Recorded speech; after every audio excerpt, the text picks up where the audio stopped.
It would extend federal benefits set to expire in just a week. ABC Action News reporter McKenna King tells us what's happening with that bill right now. March 14th, that currently marks the end of the federal employment compensation unless Congress... I was one of the people they considered a forgotten March filer, where I didn't get paid my first payment until July. Bring millions, hundreds of millions of Americans the relief they need. With inflation at record highs, Americans are feeling the pain of higher prices. It's especially true when it comes to filling their gas tank. As of earlier this summer, the average price of a gallon of gas was actually more than $5. In order to provide some sort of financial relief, the federal government has actually come up with several short-term options for assisting the public while also addressing a large issue that we have at hand. And some of these ideas are including tapping into emergency oil reserves as well as federal gas tax holidays to encourage more production out of the oil companies. One of the leading proposals at the moment is the Gas Rebate Act of 2022, which was dubbed the gas stimulus. Similar to the stimulus checks that were sent out during the crisis, the gas stimulus would be a series of checks sent out to qualifying Americans. Each payment will be actually $100, with an additional $100 for households with dependents, and payments will be made available until the end of the year, and each month where the price of gas was higher than $4 a gallon. So folks, listen to this. The eligibility for requirements are less than $75,000 earnings for single filers. Now, many individuals are getting this, and many individual states have also taken matters into their own hands and approved similar relief measures for their citizens, that is. For instance, in California, where gas costs considerably higher than most states, there are plans to give relief checks of up to $1,000 for qualifying families. And in another group, North Carolina State Senators proposed giving every local licensed adult driver a one-time $200 check. And the Bureau of Economic Analysis reported today that the economic gauge that the Federal Reserve follows closely showed that inflation stayed strong in September, mostly with expectations. The core personal consumption expenditures price increase indexed 0.5% from the previous month and accelerated 5% over the past 12 months, including food and energy. Inflation rose 0.3% for the month of 6.2% in August. And the report comes as the Fed is prepared to enact its sixth interest rate increase of the year at its policy meeting next week. In an effort to combat inflation running at its fastest pace in nearly 40 years, the Fed has been raising interest rates with increases totaling 3 percentage points thus far. Fed officials today talked about this, and now Americans can pay more for groceries, and surging food inflation shows no sign of slowing down. Grocery prices rose again 13% over the last year and 0.7% in September alone. The price of fruits and vegetables increased by 10% annually, while milk rose 15%, eggs soared 30%. Prices could keep rising well into next year. Experts are concerned about the threat of a recession, coupled with higher food prices, which rose last month, even as the cost of gas, cars, and other products fell. But that's the thing. According to the Hill, supply chain disruptions remained a problem. Farmers and food processors have reported difficulties transporting grain, livestock, and other products amid a shortfall of truck drivers, refrigerated trucks, and railroad workers.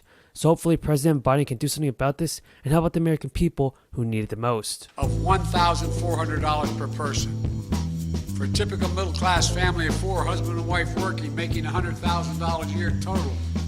For 3 kids, they'll get $5,600. I mean, with 2 kids, we'll get $5,600. And it'll be on the way soon. That means the mortgage can get paid. That means the child can stay in community college. That means maintaining the health insurance you have. It's going to make a big difference in so many lives in this country.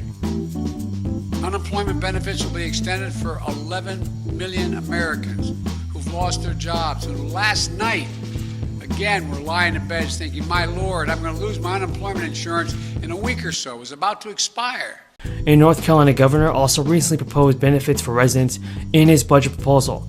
Cooper's proposal includes sending one-time stimulus checks from North Carolina to workers and teachers, along with sending one-time bonuses. Cooper's proposal addresses education inequities, affordable housing, worker retention, and more. Cooper has raised the second-year spending by $2.3 billion to $30 billion to use some of the surplus. Also, $2.4 billion of the surplus will go toward many itemized investments, including infrastructure, economic development, and workforce training. People in Maryland are also bracing to pay more at the pump due to legislatively mandated automatic gas tax increase. A bill passed in 2013 calls for an automatic gas tax increase based on inflation, which is measured by the Consumer Price Index. In this month, Rivers will pay about 7%. People in Maryland will pay about 7 cents more per gallon of gas. This brings the total state gas tax from 36 cents a gallon to 43 cents a gallon. Ahead of the hike, some elected officials called the Maryland General Assembly to convene a special session to suspend the state's gas tax. Kathy, in demanding relief for residents from soaring gas prices, she said there's a $7 billion surplus right now in the state of Maryland, and the increase. Now, the Federal Reserve is going to be taking huge action to address soaring inflations. Now, top progressive lawmakers are looking for ways to push President Biden's executive action to the fourth stimulus check. Now, consumer inflation data and the start of the second quarter earnings season could be two that make up for a bumpy ride in markets ahead of the week. A cluster of inflation reports could affect the market since they help to set a tone for how aggressive the Federal Reserve will have to be in its battle to combat inflation.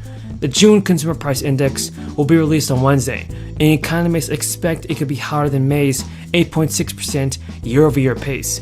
It also reports that it can move the markets more, and there is about another information on the June Producer Price Index, and investors are closely watching Friday's University of Michigan report for consumer sentiment. The new inflation data comes on the heels of Friday's strong employment report. In June, the economy added around 372,000 jobs, about 120,000 more than expected.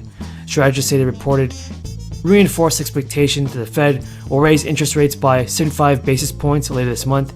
A basis point is 1/100th of a percentage point. A key question for markets is when inflation is going to peak, as it has already continued to flare higher much longer than the Fed had initially anticipated. Now, multiple states ranging from California to South Carolina are using their sizable growth in revenue collections to return money directly back to taxpayers. Like most other states, Mississippi is experiencing sizable, even unprecedented revenue growth. And Maine's economic relief program is about to be put in effect, benefiting an estimated 858,000 people. The first round of $5,850 checks will be sent to Maine residents and followed by the waves of 200,000 checks a week. So Nancy Pelosi, everybody, is finally taking action for the people, and there are now several plans to allocate billions of dollars towards a fourth round of stimulus payments for everybody that needs it. Here's the most important stimulus check and Social Security news that I want you guys to know. Make sure you continue watching this video. You don't want to miss out on this. Pelosi has just told the Biden administration to seek tens of billions of dollars more in emergency crisis relief. She has suggested that it would take more than $40 billion to meet the needs of the people in the larger global community. Now, Joe Biden has asked Congress for $22.5 billion in new funding to fight the ongoing crisis. But folks, that figure was whittled down to just $15.6 billion in the face of Republican opposition, all on Capitol Hill. And earlier today, Pelosi said that even a larger $22.5 billion